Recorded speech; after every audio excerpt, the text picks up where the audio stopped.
इस एपिसोड की शुरुआत उसी सीन से होती जहाँ पर लिन भेड़ियों के झुंड में फंस चुका था। चारों ओर से भेड़ियों ने उसे घेर लिया। लिन ने तो इमेजिन भी नहीं किया था कि एक भेड़िए को मारने के चक्कर में वो ऐसी दलदल में फंस जाएगा। साथ ही उसे मास्टर डिलॉन की भी आवाज आने लगी, जो कि उसे बता रहे थे कि हम आउट नंबर्ड हो चुके हैं, तो अब यहाँ पर रुकने से कोई फायदा नहीं होने वाला। अब बस यहाँ से भागने का मौका देखो और निकल पड़ो, तुम बिल्कुल कोई फाइट नहीं करोगे। मैंने तो तुम्हें पहले ही बताया था कि भेड़ियों की झुंड से तुम अकेले निपट नहीं सकते।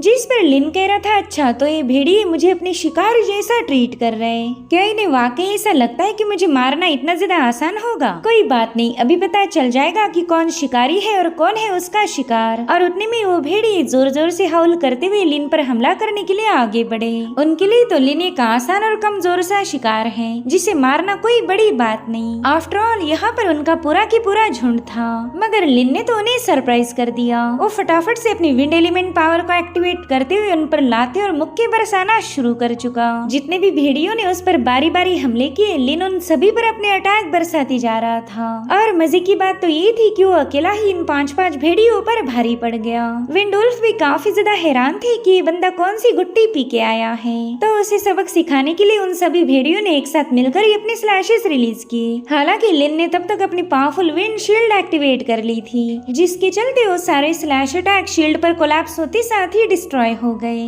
इतना ही नहीं, यहाँ पर उसने अपनी अर्थ टेरर टेक्निक का भी इस्तेमाल किया था, जिसके दरमियान वो कई सारे अर्थ लैंसेस को बाहर निकाल लेता है। और अब इसके बाद लिन ने वहाँ से भागने की भी कोशिश की, मगर विंडवुल्फ उसका पीछा छोड़ने के लिए तैयार नहीं थे। उनमें से एक विंडवुल्फ ने वहाँ पर अपनी विंड पावर का इस्तेमाल करते हुए एक बहुत बड़ा तूफान खड़ा किया, मगर फिर भी वो लिन को कैप्चर नहीं कर पाता। हालांकि इसी के दरमियान लिन भी उन भेड़ियों के हाथों घायल हो गया। ये देखकर बेबी काफी ज्यादा परेशान हो जाता है। यहाँ पर वो लिन से कह रहा था कि बॉस आपने मुझे बताया था कि मैं कोई एक्शन नहीं लूं, लेकिन अब मैं खामोश नहीं रह सकता। इनमें से कुछ भेड़ियों को मैं अपने पीछे डिस्ट्रैक्ट करूंगा। और इतना कहते साथ ही बेबी लिन से अलग हो गया। उसने तो लिन के लिए अपनी जान जोखिम में डाली। कई सारे विंडोल्फ अब उसके पीछे रवाना हो चुके थे। इधर लिन भागते हुए सीधे क्लिफ के पास पहुंच गया और फिर उसने फटाफट से उस क्लिफ से नीचे छलांग लगा दी। नीचे जाते साथ ही उसने अपने अर्थ लैंसेस को क्रिएट किया, जो कि हवा में फ्लोट करते हुए विंडवुल्फ पर अटैक करने लगते हैं। और जितने भी भेड़िए लिन को फॉलो करते हुए उस क्लिफ से नीचे आ रहे थे, उन सभी पर अर्थ लैंसेस ने अटैक कर दिया। मगर यहाँ पर तो भेड़ियों की पूरी फौज है, एक दो को मारकर कुछ भी नहीं होने वाला। सो अब यहाँ पर जितने भी दूसरे वुल्फ आए थे, उन सभी पर लिन ने अपने विंड स्लैशेस से हमला किया। मगर वो भेड़िए तो बड़े ही आसानी के साथ लिन के सारे हमलों को डॉज कर देते हैं। इसी दरमियान एक भेड़िए ने अपने विंड पावर का इस्तेमाल करते हुए लिन पर एक जोरदार अटैक कर उसे काफी पीछे पटक दिया। और अब वो भेड़िया उस पर अपना फाइनल अटैक रिलीज करने ही वाला था, मगर उतने में ही लिन ने अपनी अल्टीमेट पावर को एक्टिवेट कर लिया।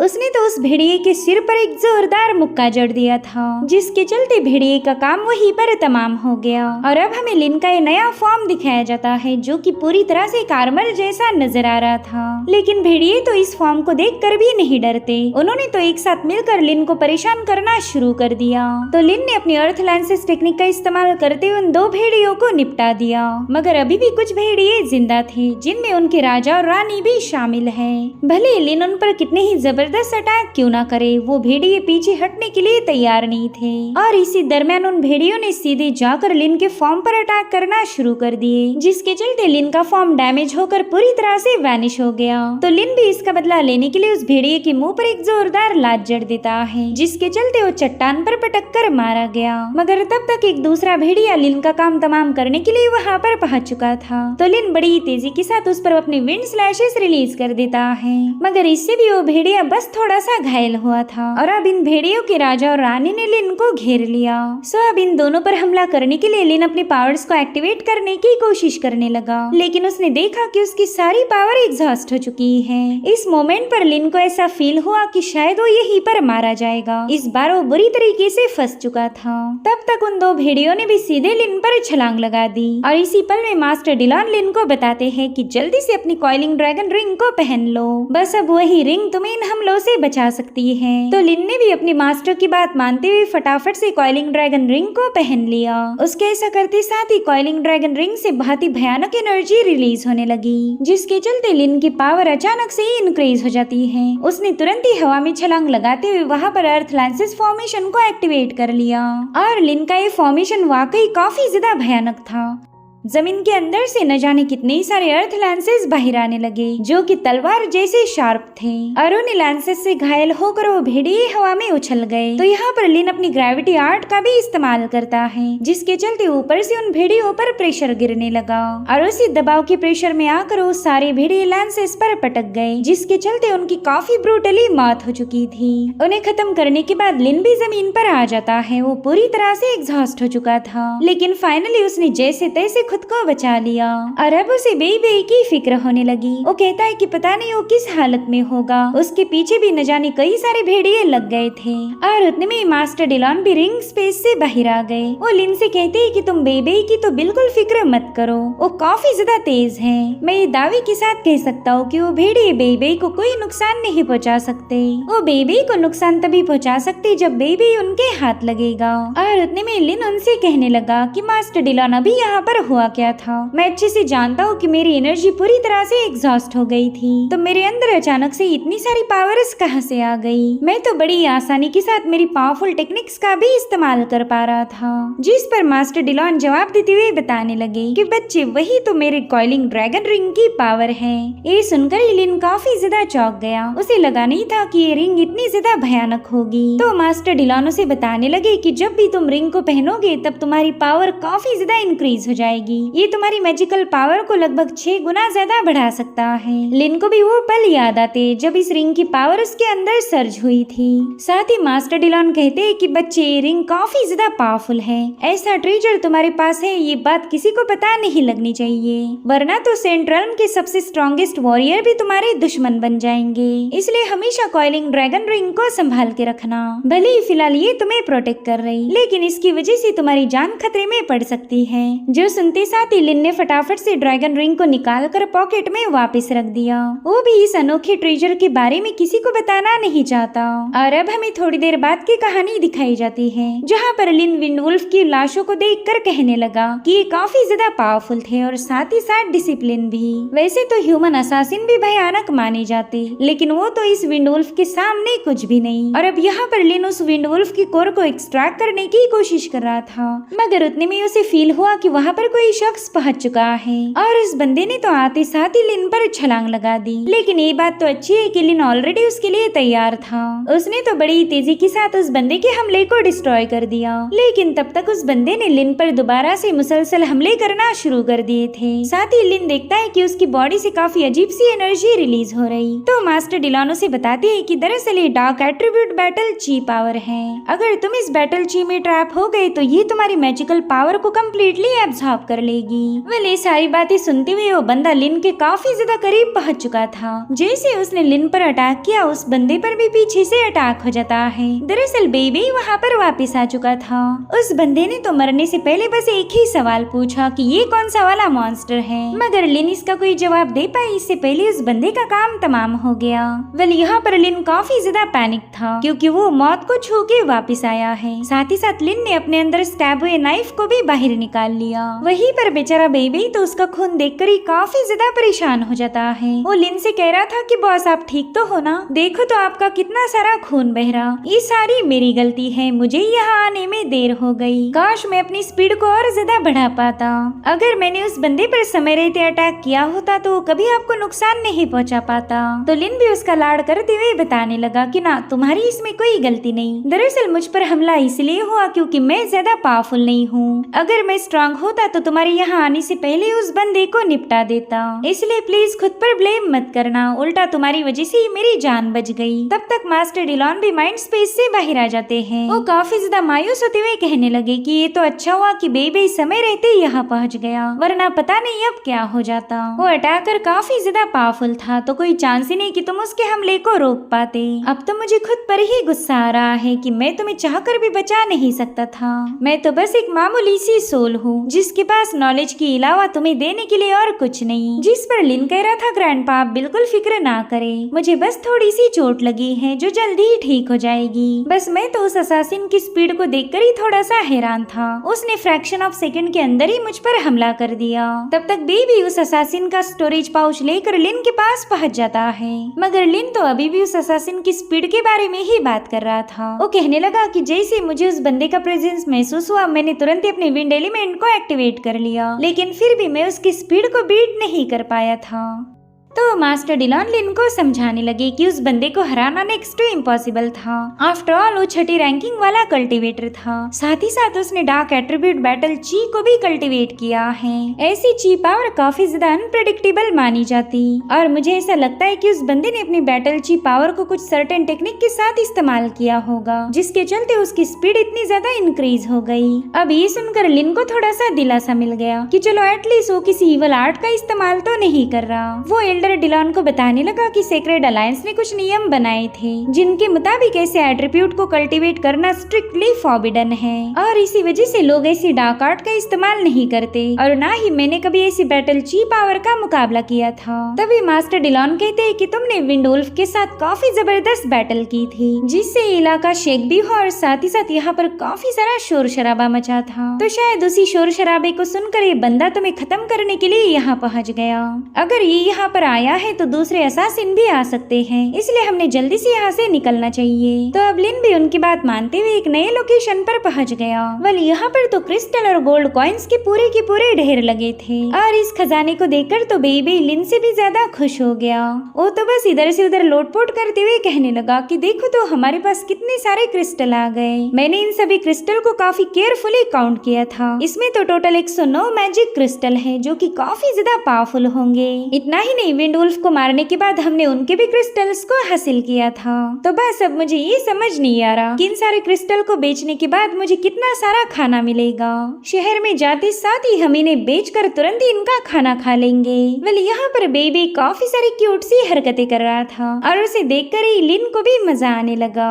वो तुरंत ही बेबी को बताने लगा कि सिर्फ इन मैजिकल क्रिस्टल की ही कीमत लगाई जाए तो कम से कम हमें 15,000 गोल्ड कॉइन्स मिल ही जाएंगे, और उनके अलावा यहाँ पर कई सारे गोल्ड कॉइन्स भी मौजूद हैं। सो गाइस, ये सारी कमाई थी उस असासिन की जिसे बेबी ने मार दिया था। लिन हैरान होते हुए कहने लगा कि उस बंदे के पास इतना सारा ट्रेजर होकर भी उसने मुझ पर अटैक किया। इससे तो बस एक ही बात साबित हो सकती है कि लालच की कोई सीमा नहीं। पता नहीं उस बंदे ने न जाने कितने सारे मासूमों को मारकर इस खजाने को हासिल किया। इंसानी फितरत इतनी ईवल हो सकती है, ये बात तो आज मुझे पहली बार पता चली। दरअसल लिन को यहाँ पर उन सभी मरे हुए बंदों के लिए बुरा लग रहा था, जिन्हें ब्रूटली खत्म करके उस असासिन ने इतना सारा ट्रेजर हासिल किया। लिन कह रहा था कि कभी कभी हमारा ह्यूमन हार्ट एक मॉन्स्टर से भी बदतर हो सकता। तो अब लिन ने वो सारा ट्रेजर अपने स्टोरेज बैग में रख दिया था। उतने में बेबी उससे कहता है कि बॉस अब आप बिल्कुल फिक्र ना करें, आइंदा से मैं आपको प्रोटेक्ट करूंगा।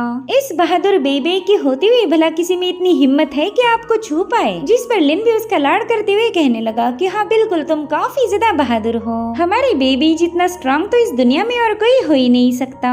बेबी भी अपने लिए सारी तारीफें सुनकर खुश हो जाता है, और उतने में लिन उसे बताने लगा कि हमने अभी तक माउंटेन रेंज को पूरी तरह से एक्सप्लोर नहीं किया, तो चलो फिर सफर की शुरुआत करते हैं। और इस तरह से लिन दोबारा से अपनी जर्नी पर निकल पड़ा। वेल यहाँ पर हम देख पाते हैं कि बेबी लिन से थोड़ी सी दूरी पर है, ताकि वो आसपास के इलाकों पर नजर रख सके, और इसी तरह से दोनों एक लंबा सफर तय करने लगे। रास्ते में न जाने कितने ही सारे बीस्ट से लिन का मुकाबला हुआ, जो कि हाई रैंकिंग वाले मॉन्स्टर्स थे, मगर लिन की विंड एनर्जी के सामने उनकी एक न चली। लिन तो अपने एक एक फटके में ही उन्हें मारता जा रहा था, और तभी लिन को ऐसा फील हुआ कि कोई उस पर नजर रखे हुए है। तो लिन कहता है कि तुम जो कोई भी हो जल्दी से मेरे सामने आ जाओ, और उतने में माल्टा उसके सामने बाहर आ गया। वो कह रहा था मेरी दोस्त लिन प्लीज मुझ पर अटैक मत करो, तुम जानते हो ना मैं डेजर्टे का दोस्त हूँ। सो गाइस, ये वही बंदा है जिसे लिन के दोस्त डेजर्टे ने हायर किया था, ताकि वो इस माउंटेन रेंज को एक्सप्लोर कर सके। लिन को तो लगा था कि ये बंदा असासिन्स के अटैक में मारा गया, लेकिन ये तो वहाँ से भाग निकला था। लिन भी उसे देखकर थोड़ा सा खुश हो गया। वहीं पर माल्टा कहता है कि मेरे भाई लिन, तुमने तो मुझे इम्प्रेस कर दिया। देखो तो तुमने 3 मॉन्स्टर्स को बड़ी आसानी से मार गिराया। और अब यहाँ पर लिन को उस पर शक हो रहा था, क्योंकि उसे पता है कि लिन पर 3 मॉन्स्टर्स ने अटैक किया था, मगर फिर भी ये बंदा उसे बचाने नहीं आया। और फिर सब कुछ सॉर्ट आउट होने के बाद वो लिन से बात करने पहुँच गया। साथ ही माल्टा उससे कह रहा था कि मेरे भाई इस माउंटेन रेंज रेंज में आकर हमें 1 महीना पूरा हो गया और इस 1 महीने में तुम कम्प्लीटली चेंज हो चुके हो। क्या तुम मुझे बता सकते हो कि तुमने खुद को इतना स्ट्रॉन्ग कैसे बनाया? जिस पर लिन कह रहा था कि माउंटेन रेंज काफी ज्यादा भयानक जगह है, अगर यहाँ पर आकर तुम सरवाइव कर गए तो तुम काफी ज्यादा टफ बनोगे। तुम्हें इतनी सारी मुश्किलें फेस करनी पड़ेगी कि टफ होना ही तुम्हारे पास एक लौता ऑप्शन बचेगा। जिसके बाद लिन बेबे से कहता है कि चलो अब हमने यहाँ से निकलना चाहिए और उतने में माल्टा कहता है कि मेरे भाई लिन क्यों ना हम एक साथ ट्रैवल करें, इस तरह से हम दोनों भी सेफ रह पाएंगे। देखो रात के समय तो ये जंगल काफी ज्यादा भयानक बन जाते, तो रात के समय हम दोनों एक दूसरे के लिए पहरा दे सकते हैं। इस तरह से हम दोनों की नींद पूरी हो जाएगी। जिस पर लिन कह रहा था कि ठीक है, अगर तुम्हें मेरे साथ चलना है तो चल सकते हो। खैर अभी तक तो माल्टा के इरादे पूरी तरह से नेक थे, मगर फिर उसकी नजर पड़ी लिन की स्टोरेज बैग पर। उसे याद आता है कि कैसे उसने लोगों का शिकार किया। दरअसल एक छोटी बच्ची उसके सामने रहम की भीख मांग रही थी। तभी माल्टा उसे अपने इवल अंदाज में कहने लगा कि अगर भीख मांगने से लोग बच जाते तो तुम्हें यहाँ पर इतनी सारी डेड बॉडीज नजर नहीं आती। तो चलो फिर अपनी स्टोरेज बैग मुझे दो और मरने के लिए तैयार हो जाओ। सो इसी तरह से माल्टा न जाने कितने सारे लोगों को मार के लिन के पास पहुंच चुका था। वेल यहाँ पर माल्टा ने लिन के साथ कुछ दिनों तक काफी अच्छे से बर्ताव किया ताकि वो बस लिन का ट्रस्ट गेन कर सके। और फिर एक रात तो लिन से कहता है कि मेरे भाई तुम काफी ज्यादा एग्जॉस्ट हो गए, देखो तो हर रात तुम ही पहरा देते हो, लेकिन मेरी मानो तो आज ये काम मुझे करने दो, तुम थोड़ा सा आराम करो और तब तक मैं पहरा दूंगा। तो लिन भी उसकी बात मान जाता है। अब जैसी आधी रात हुई माल्टा अपना डैगर लेकर सीधे लिन की तरफ आगे बढ़ने लगा। उसे तो कई दिनों से इसी मौके की तलाश थी। ऐसे ही इंसानों का लिन ने जिक्र किया था। ऐसे लालची लोग कभी किसी पर रहम नहीं दिखा सकते। और अब माल्टा ने बड़ी ब्रूटली लिन पर स्टैब करना शुरू कर दिया। वो तो बस मुसलसल उस पर हमले करता जा रहा था ताकि लिन के जिंदा बचने की हर एक उम्मीद खत्म हो जाए। लेकिन फिर उसने देखा कि लिन की बॉडी से तो जरा भी खून बाहर नहीं आ रहा और ये देखते साथ ही माल्टा की फटके 4 हो गई। दरअसल लिन को तो पहले ही इस पर शक हो चुका था, इसलिए उसने चुपकर ये सारा तमाशा देख लिया। इधर माल्टा को समझ नहीं आ रहा था कि अब वो लिन को क्या जवाब दे, इसलिए तुरंत ही अपने डैगर को छुपा देता है। वो लिन से कह रहा था कि मेरे भाई प्लीज मुझे माफ कर देना, दरअसल ये बस एक मिसअंडरस्टैंडिंग है। अगर तुम मुझे एक्सप्लेन करने का मौका दो तो मैं तुम्हें सब कुछ समझा सकता हूँ। मैं कसम खाता हूँ कि मैंने तुम पर जानबूझकर अटैक नहीं किया था।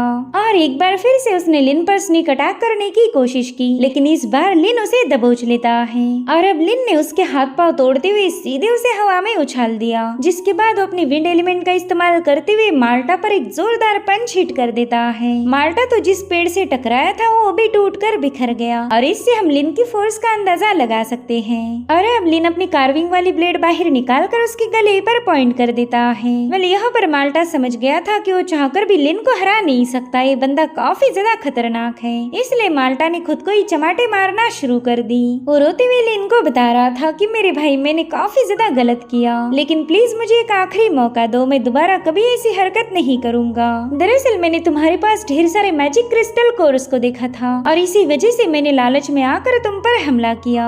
मुझे तो अभी तक ये समझ नहीं आ रहा कि मैंने तुम्हारे साथ ऐसा क्यों किया होगा। सो यही वो माल्टा है जिसने एक छोटी बच्ची पर भी जरा रहम नहीं दिखाया था और आज वही लिन के सामने रहम की भीख मांग रहा था। वेल यहाँ पर लिन को याद आ रहा था कि इस सफर में न जाने कितने ही सारे बंदों ने उस पर हमले करने की कोशिश की, न जाने उस पर कितने ही सारे स्नेक अटैक हुए और वो सब इसीलिए क्योंकि वो लोग लालची थे, उन्हें लिन के खजाने पर कब्जा करना था। लिन एक डीमन को जिंदा छोड़ सकता था लेकिन एक लालची इंसान को बिल्कुल नहीं। और उतने में माल्टा ने एक बार फिर से उस पर हमला करने की कोशिश की। ये बंदा वाकई जिंदा छोड़ने के लायक नहीं था। तो फाइनली लिन ने अपनी ब्लेड को सीधे उसके गले पर उतार दिया। इस तरह से माल्टा का किस्सा खत्म हो चुका था।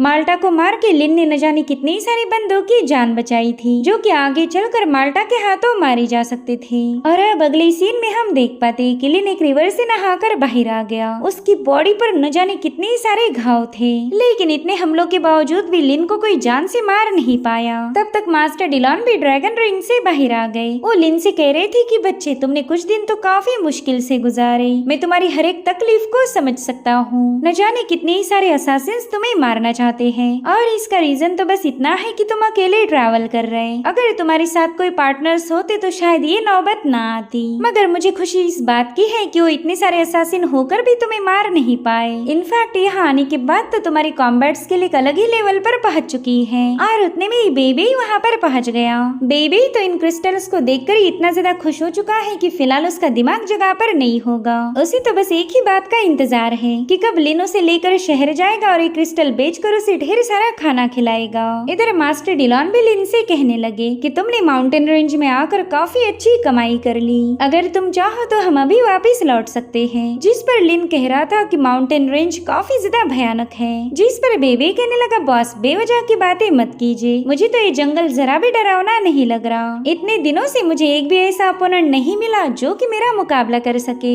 और उतने में इन्हें वहाँ पर किसी के आने की आहट महसूस हुई तो लिन और बेबी फटाफट से पेड़ के पीछे छुप जाते हैं। दरअसल यहाँ पर एक रैप्टर पहुंच चुका था। मेरे ख्याल से यही बेबी का अपोनेंट होगा। बेबी को एक स्ट्रॉन्ग अपोनेंट की जरूरत थी और शायद ये रैप्टर उसके अपोनेंट के हर एक क्राइटेरिया को कंप्लीट करे। लिन तो इतने बड़े रैप्टर को देखते साथ ही काफी ज्यादा पैनिक हो गया। वो कह रहा था कि ये तो 7वीं रैंकिंग वाला बीस्ट है, मैं तो बिल्कुल भी इसका मुकाबला नहीं करने वाला। साथ ही साथ उसने बेबी को भी होल्ड करके रखा था। तभी बेबी कह रहा था कि अरे नाम लिया और शैतान हाजिर हुआ, मुझे ऐसे ही अपोनेंट की तो जरूरत थी, अब ये वाला मेरा है। और इतना कहते साथ ही बेबी ने सीधे उस रैप्टर की तरफ छलांग लगा दी।